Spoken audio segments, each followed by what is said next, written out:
प्रतिनिधि सभा सदस्य उम्मेद्वार रेखा थापाद्वारा साइज जुराएर घर दैलो अभियान सुरु। मेटमणिले फिर्ता गरे सरकारी गाडी। चुनावी अभियानका लागि निकाले स्कर्पियो।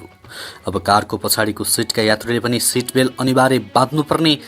गाडी, चाँड रक्सी, मोबाइल फोन आयात प्रतिबन्ध मङ्सिर 29 गतेसम्म लम्बियो। जजेलधुरामा सागर ढकाललाई राष्ट्रिय स्वतन्त्र पार्टीको समर्थन।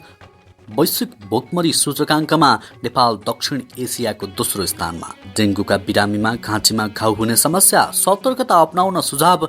हरिवंश भन्छन् बलिदानपछि मेरा लागि महापुरुष उत्कृष्ट फिल्म। अफगानिस्तानमा महिलाले अर्थशास्त्र र पत्रकारिता पढ्न नपाउने। गौरिकाको स्वास्थ्यमा समस्या। 2 इभेन्टको फाइनल खेल नखेल्ने निर्णय।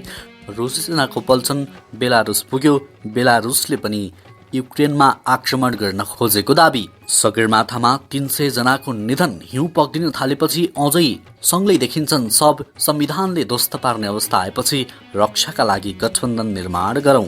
काठमाडौँ 5 की उम्मेद्वार रन्जु दर्शनाले सार्वजनिक गरिन् घोषणापत्र। कर्णालीको पोस्टमा एफपीएफको 16 गोल, सावित्राले गरिन् 5 गोल। पूर्व प्रतिस्पर्धाको साथ लिएर दोस्रो जित निकाल्ने योजनामा बिना मगर। एमालेमा बाघीको तनाव। युक्रेन विरुद्ध तत्कालका लागि ठूलो आक्रमण अत्यावश्यक नरहेको पुतिनको भनाई। दर्शकवृन्द नमस्कार अनि हार्दिक स्वागत छ। तपाईहरु यति बेला इन्फो खबर मिडियाको न्यूज अपडेट हेर्दै हुनुहुन्छ। आज पनि केही महत्त्वपूर्ण खबर अपडेटको साथमा हामी उपस्थित भइसकेका छौं। पुरा समाचार अत्यन्तै धेरै महत्त्वपूर्ण भएकाले अन्तिमसम्म हेर्नुहोला। समाचारलाई हाम्रो हौसला स्वरूप समाचारमा एउटा सानो लाइक अवश्य गर्नुहोला। पलपलको न्यूज अपडेटका लागि हाम्रो च्यानललाई सब्स्क्राइब गरी सँगै आउने बेल आइकनलाई प्रेस गर्न पनि नबिर्सिनुहोला। हामी दिनहुँ ताजा खबर अपडेटको साथमा यहाँहरूको माझमा उपस्थित हुने गर्दछौं। यति बेला हाम्रो भिडियो सामग्रीलाई कुन ठाउँ, कुन जिल्ला र कुन देशबाट हेर्दै हुनुहुन्छ तलको कमेन्ट बक्समा जानकारी गराउनुहोला। समाचारको सुरुमा सागर ढकालको प्रसङ्ग। डडेलधुराबाट प्रतिनिधि सभामा उम्मेदवारी दिएका सागर ढकाललाई रवि लामिछाने नेतृत्वको राष्ट्रिय स्वतन्त्र पार्टीले समर्थन गरेको छ। प्रधानमन्त्री एवं नेपाली काङ्ग्रेसका सभापति शेरबहादुर देउवा विरुद्ध स्वतन्त्र उम्मेदवारी दिएका ढकाललाई निशर्त समर्थन गरिएको सो पार्टीले जनाएको छ। राजनीतिलाई आजीवन पेशा बनाएकाहरू, पटक पटक परीक्षण भइसकेकाहरूको बदलामा नयाँ र योग्यलाई राजनीतिमा प्रवेश गराउने कुरामा राष्ट्रिय स्वतन्त्र पार्टी सधैँ सकारात्मक रहेको भन्दै डडेलधुरामा सुई निर्वाचन चिन्ह लिएर चुनावी प्रतिस्पर्धामा रहेका ढकाललाई समर्थन गर्ने निर्णय गरिएको पार्टीको आधिकारिक पेजमा उल्लेख गरिएको छ। राजनीतिक सिन्डिकेट तोड्ने अभियानमा सागर ढकालहरूको राजनीतिमा प्रवेश र हिक्मत मात्रैले पनि विशेष अर्थ दिनेछ। यस्तोमा बहालवाला प्रधानमन्त्रीका विरुद्धमा निर्वाचनमा होमिनुभएका सागर ढकालको कदमको प्रशंसा गर्दै डडेलधुरामा सिरिन सुई निर्वाचन चिन्ह लिएका सागर ढकाललाई राष्ट्रिय स्वतन्त्र पार्टीले निशर्त समर्थन गर्दछ। राष्ट्रिय स्वतन्त्र पार्टीको आधिकारिक फेसबुक पेजमा लेखिएको छ। दर्शकवृन्द, सागर ढकालको मिसन अनि भिजन तपाईलाई कस्तो लाग्छ? कृपया तलको कमेन्ट बक्समा जानकारी गराउन नबिर्सिनुहोला। त्यस्तै अब ओलीको प्रसङ्ग। आसन्न प्रतिनिधि सभा र प्रदेश सभा सदस्यका लागि निर्वाचनका दलहरू घोषणापत्र निर्माणको अन्तिम चरणमा पुगेका छन्। नेकपा एमाले पनि घोषणापत्रलाई अन्तिम रूप दिने तयारी गरेको छ। घोषणापत्रबारे छलफल गर्नका लागि एमाले अध्यक्ष केपी शर्मा ओली शनिबार ललितपुरको लाँकुरी भन्ज्याङ स्थित एक रिसोर्टमा पुगेका छन्। उनको साथमा महासचिव शङ्कर पोखरेल, उपमहासचिव विष्णु रिमाल, शहरी विकास विज्ञ एवं राष्ट्रिय पुनर्निर्माण प्राधिकरणका प्रमुख सुशील ग्याउली पनि गएका छन्। ओलीको सचिवालयका अनुसार द टेरेसेस रिसोर्टमा नेताहरू घोषणापत्र निर्माणको काम गरिरहेका छन्। त्यस्तै अब अर्को प्रसङ्ग। बाढीको चपेटामा परेर दक्षिण एसियाली राष्ट्रहरूमा ठूलो धनजनको क्षति भइरहेका खबर सार्वजनिक भइरहेका बेला श्रीलङ्कामा 2 जनाको ज्यान गएको छ। त्यसैगरी 5212 परिवारका 21888 जना पीडित भएको केन्द्रीय विपद व्यवस्थापन केन्द्रले जनाएको छ। केन्द्रका अनुसार बाढीबाट देशका विभिन्न 11 जिल्लामा 120 घरमा क्षति भएको छ। हम्बनटोटा, गाली, त्रिङ्कोमाली, किलिनोच्ची, गाम्पाहा, कोलम्बो, पुट्टलम र क्यान्जी अधिक प्रभावित भएका ठाउँहरू हुन्। 264 जनालाई सुरक्षित स्थानमा स्थानान्तरण गरिएको छ। मौसम विज्ञान विभागका अनुसार अधिकारीहरूले आगामी दिनमा पनि दक्षिण एसियाली देशमा वर्षा हुन सक्ने जानकारी दिँदै सचेत रहन पनि सुझाव दिएका छन्। त्यस्तै अब रेखा थापाको प्रसङ्ग। मोरङको क्षेत्र नम्बर 3बाट प्रतिनिधि सभा सदस्यमा उम्मेद्वार रेखा थापाले साइत जुराएर घर दैलो अभियान सुरु गरेकी छन्। राप्रपाबाट प्रतिनिधि सभा सदस्य उम्मेद्वार बनेकी थापा गत भदौ यता कार्यकर्ता भेटघाट मतदातासँग भेटघाट गरिरहेकी थिइन्।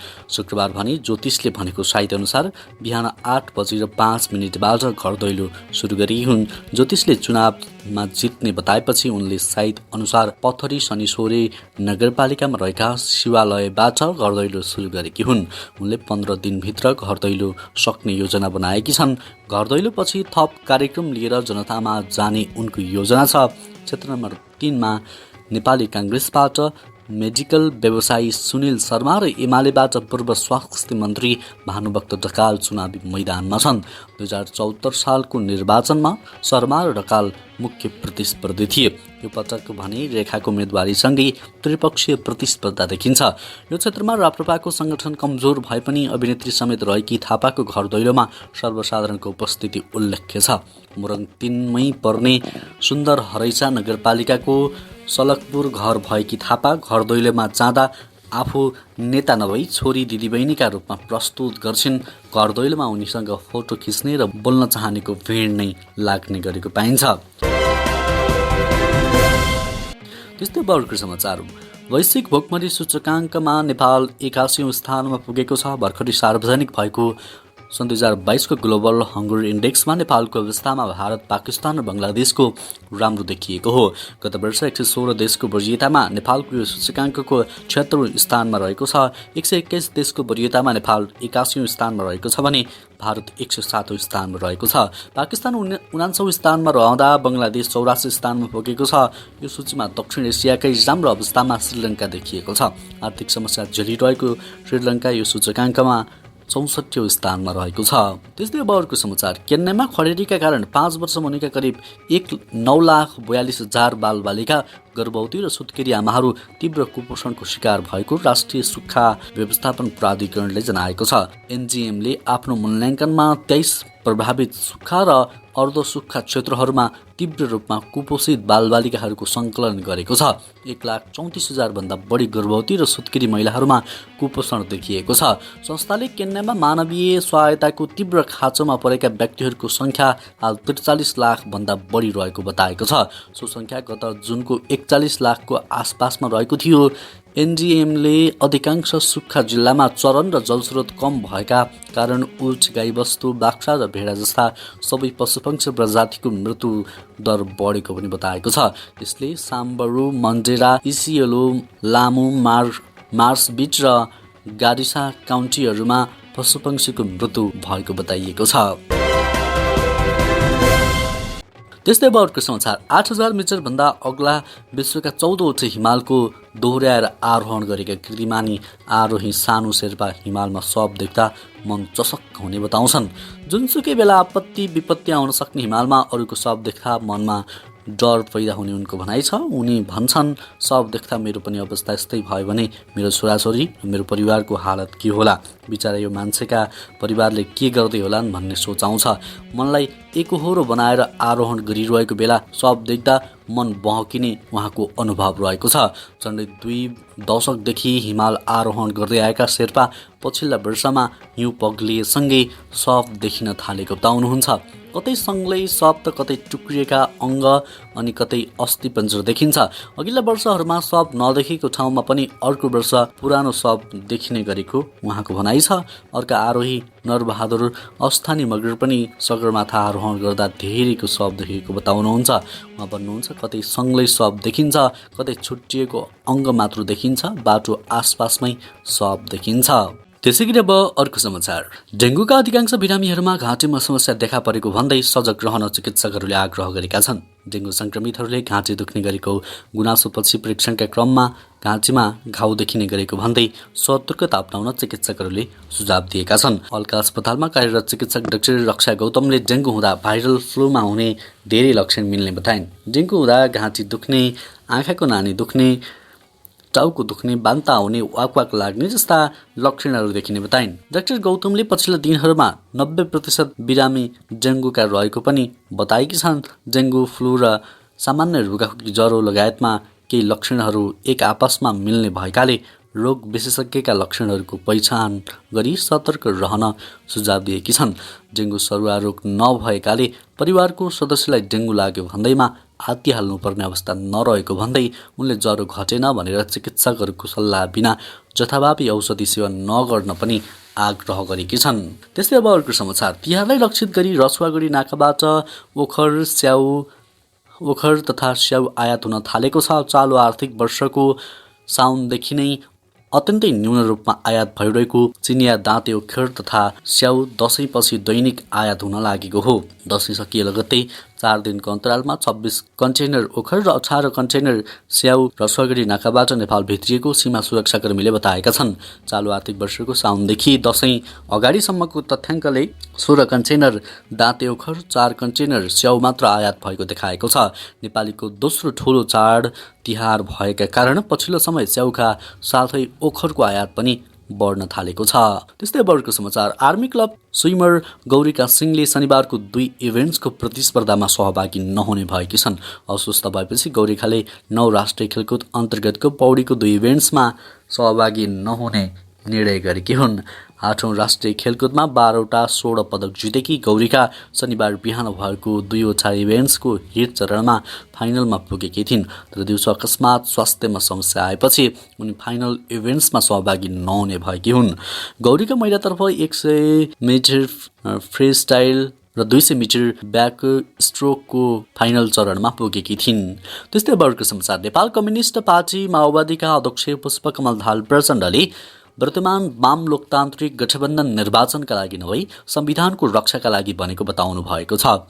यहाँ स्थित सत्ता गठबन्धनले आज आयोजना गरेको अगुवा कार्यकर्ता भेला तथा प्रशिक्षण कार्यक्रमलाई सम्बोधन गर्दै उहाँले संविधान नै खतरामा परेका बेला वर्तमान संविधानको रक्षाका लागि गठबन्धन बनेको बताउनुभयो। यो अहिलेको निर्वाचनका लागि गठबन्धन बनेको होइन। अध्यक्ष दाहालले भन्नुभयो, संविधान ध्वस्त पार्ने अवस्था आएपछि त्यसको रक्षाका लागि गठबन्धन निर्माण गरिएको हो। उहाँले संविधान रक्षा गर्न गठित गठबन्धन निर्वाचनसम्म आइपुगेको बताउनुभयो। पटक पटक संविधान च्यात्ने कोसिस भएपछि यही संगठनले संविधानको रक्षा गरेको हो। उहाँले भन्नुभयो, अब यसलाई मङ्सिर 4 गतेको चुनावमा सदुपयोग गर्नुपर्छ।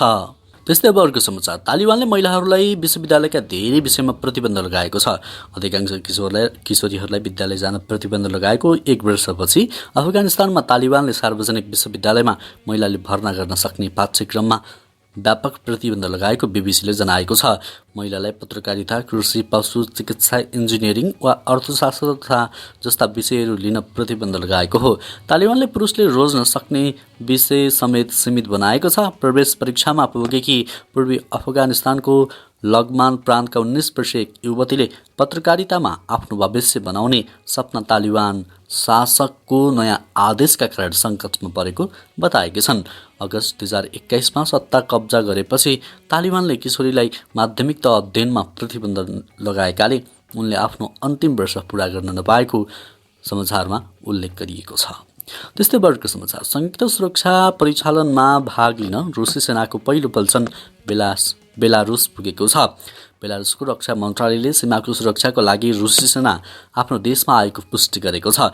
रक्षा मन्त्रालयले एक तस्बिर सार्वजनिक गर्दै रुसी सेनालाई राजधानीमा परम्परागत शैलीमा स्वागत गरिएको उल्लेख गरेको छ। गएको सोमबार बेलारुसका नेता अलेक्जान्डर लुकासेन्कोले युक्रेनले आफ्नो देशमा आक्रमण गर्ने योजना बनाएको दाबी गर्दै रुससँग मिलेर सीमा क्षेत्रमा संयुक्त सेना परिचालन गर्ने उल्लेख गर्नुभएको थियो। लुकासेन्कोले पोल्यान्ड, लिथुआनिया र युक्रेनले बेलारुसी कट्टरपन्थीहरूसँग मिलेर खतरा पैदा गरेको उल्लेख गर्नुभएको छ। अमेरिका र युरोपेली देशले भने युक्रेनमा आक्रमण गरिरहेका रुसी सेनासँग मिलेर बेलारुसले पनि युक्रेनमा आक्रमण गर्न लागेको भन्दै कडा आपत्ति जनाएका छन्। त्यस्तै अर्को समाचार। काठमाडौँ 5मा स्वतन्त्र उम्मेदवारी बनेकी रञ्जु दर्शनाले शनिबार चुनावी घोषणापत्र सार्वजनिक गरिन्। घोषणापत्रमा उनले निर्वाचन क्षेत्र केन्द्रित योजना र व्यक्तिगत प्रतिबद्धता समेत समावेश गरेकी थिइन्। उनले आफूले चुनाव जितेमा संसदका हरेक बैठकमा उपस्थित हुने, संसदमा सशक्त रूपमा प्रस्तुत हुने, निर्वाचन क्षेत्रमा समस्या सङ्कलन गर्ने, साप्ताहिक भेला गर्ने लगायतका प्रतिबद्धता गरेकी छन्। उनले आफ्नो निर्वाचन क्षेत्रमा खानेपानीको समस्या समाधान गर्ने, ऐतिहासिक तथा पुरातात्विक महत्त्वका क्षेत्रको संरक्षण गर्ने, भूमिगत पानीको अध्ययन गर्ने लगायतका प्रतिबद्धता जनाएकी छन्। यो क्षेत्रबाट सत्ता गठबन्धनको समर्थनमा काङ्ग्रेसका प्रदीप पौडेल र एमालेका तर्फबाट निवर्तमान सांसद ईश्वर पोखरेल मैदानमा रहेका छन्। त्यस्तै अब खेल समाचार। 9 राष्ट्रिय खेलकुद प्रतियोगिता अन्तर्गत महिला फुटबलमा एपीएफ क्लब विजयी भएको छ। एपीएफले कर्णाली प्रदेशलाई 16-0 गोल अन्तरले पराजित गरेको हो। स्याङ्जाको वालिङमा भएको खेलमा एपीएफको जितमा सावित्रा भन्जारीले 5, सरू लिम्बूले 3, रविना गोले र अनिता केसीले समान 2-2 गोल गरिन्। सविता राणा, गीता राणा, मनमाया लिम्बू, प्रीति राईले समान 1-1 गोल गरे। खेलको 5औं मिनेटमा सावित्राले गोल गर्दै एपीएफलाई 1-0 गोलको अग्रता दिलाइन्। 9 मिनेटमा अनिताले गोल गर्दै एपीएफलाई 2-0 गोलको अग्रता दिलाइन्। खेलको 13औं र 18औं मिनेटमा सावित्राले गोल गर्दै ह्याट्रिक पुरा गरिन्। यससँगै एपीएफले कर्णाली विरुद्ध 4-0 को अग्रता बनायो। खेलको 19औं मिनेटमा रुसले गोल गर्दा 21औं मिनेटमा प्रीतिले गोल गरेपछि एपीएफ 6-0 ले अघि रहेको थियो। 27औं मिनेटमा अनिताले, 36औं मिनेटमा सरू र 45 मिनेटमा सावित्राले गोल गर्दै एपीएफलाई 9-0 को अग्रता दिलाइन्। सविता राणाले पहिलो हाफको अन्तिम समयमा गोल गर्दै एपीएफलाई 10-0 को अग्रता दिलाएकी छन्। त्यस्तै वर्गको समाचार। कार्तिक 11 गतेदेखि प्रदर्शनको तयारीमा रहेको फिल्म महापुरुष यति बेला मोप्सल भ्रमणमा व्यस्त छ। हरिवंश आचार्य सहितका कलाकार मोप्सलका प्रमुख सहरहरूमा दर्शकलाई फिल्म हेर्न आग्रह गरिरहेका छन्। उनीहरू फिल्मका अन्य कलाकार र निर्देशकीय टोली पनि दर्शक फकाउँदैछन्। कन्सर्ट, कमेडी र पत्रकार सम्मेलन गर्दै फिल्मले टुर गरिरहेको छ। पूर्वी नेपालको वृद्धा मोडदेखि सुरु भएको भ्रमण इटहरी, हेटौडा, नारायणगढ हुँदै बोटलसम्म पुगेको छ। पोखरा र काठमाडौँमा समेत फिल्मले कार्यक्रम गर्दैछ। नारायणगढमा आयोजित पत्रकार सम्मेलनमा कार्यकारी निर्माता एवं अभिनेता रविन्द्र विक्रम बानियाले महापुरुष कथाको जन्म देवघाटबाट सुरु हुने बताए। देवघाटका एक बाघको कथाबाट प्रभावित भएर महापुरुषको कथा सृजना भएको उनले बताएका छन्। आमाको कथामा धेरै चलचित्र बनेको बताउँदै महापुरुष बुवाको कथामा केन्द्रित रहेको पनि उनको भनाइ थियो। हवस् त दर्शकवृन्द, यो खबर सँगसँगै अहिलेलाई केही चर्चामा रहेका महत्त्वपूर्ण खबर अपडेट यति नै। पलपलको न्युज अपडेटका लागि हामीलाई सब्सक्राइब गर्नुहोला। नमस्कार।